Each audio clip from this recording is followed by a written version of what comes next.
Bonjour à tous, je suis très heureux de vous retrouver une fois de plus à travers cette vidéo. Aujourd'hui encore, nous allons agresser l'ignorance, nous allons marteler, nous allons maltraiter l'ignorance. Aujourd'hui, nous allons parler des chaînes mentales. Vous savez, lorsque j'étais enfant, j'étais passionné par une histoire, l'histoire du navigateur Christophe Colomb. L'histoire nous disait que Christophe Colomb était un navigateur génois et qui est devenu célèbre pour avoir découvert l'Amérique. C'est un peu comme si vous êtes dans votre maison, quelqu'un vient de l'extérieur, débarque chez vous et dit qu'il a découvert votre maison. Est-ce que ça a un sens? Voilà une histoire à dormir debout qu'on nous a toujours racontée dans les livres d'histoire et aussi à l'école. Faisons de lui-même un héros qui a découvert un territoire et un peuple qui existait déjà et qui avait déjà une culture. Plusieurs décennies après la mort de Christophe Colomb, Cândido Martínez et 300 autres Indiens du Honduras ont porté plainte contre lui pour avoir massacré 70 millions d'habitants, ce qui représente le plus grand holocauste que l'humanité ait connu.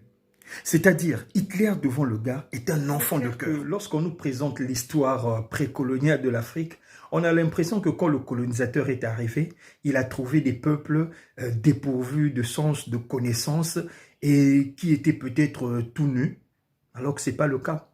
C'était déjà des peuples organisés politiquement, économiquement et socialement.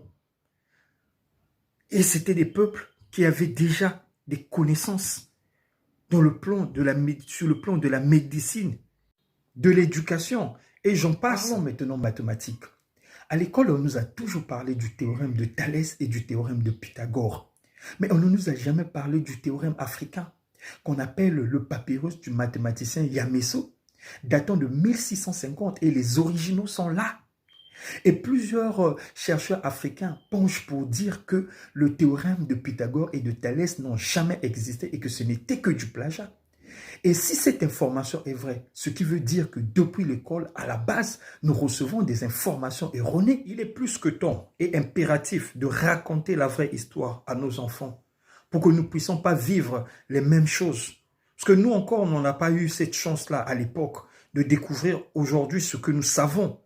Mais nos enfants ne doivent pas passer par là. Il faut leur dire la vérité. Il faut leur dire que nous étions une grande civilisation. Il faut leur dire que nous étions dotés d'une grande connaissance, que nous étions bien organisés.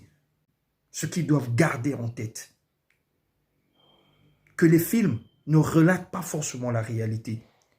Pendant longtemps, les Américains nous ont montré des scènes du Vietnam qu'un seul être humain partait au combat et décimer toute une armée.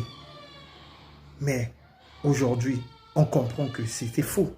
Et même ces gars-là qui partaient au Vietnam, qu'est-ce qu'ils partaient faire? Pourquoi ils partaient sur un autre territoire, massacrer d'autres peuples?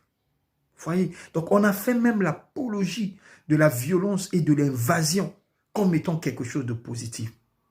Mais regardez aujourd'hui, dans les classements, à quel niveau les Américains se trouvent au classement mondial de l'éducation, au classement mondial de la santé, du social. Vous allez comprendre que tout ça, c'était du pipeau qu'on nous a rabâché pendant des années et qui sont restés dans nos têtes. Et lorsque nous voyons un Américain, on se dit « Waouh, c'est un être supérieur ». Aujourd'hui, on veut nous faire comprendre qu'il y a eu des points positifs dans la colonisation. Arrêtez, arrêtez. Il n'y a rien eu de positif dans la colonisation. On nous a dit qu'ils nous ont apporté la modernité à travers la colonisation. Mais quelle modernité? Est-ce qu'on avait besoin de ça? Ce que nous avons nous suffisait déjà. Et on était avancé. Et on avançait à notre rythme. Tous ces mensonges. Aujourd'hui, nous devons dire la vérité à nos enfants. Nous devons raconter la vraie histoire de l'Afrique. Nous ne pourrons pas peut-être finir cette vidéo aujourd'hui. Nous allons peut-être continuer avec la deuxième partie de cette vidéo. D'ici là, portez-vous bien. À plus.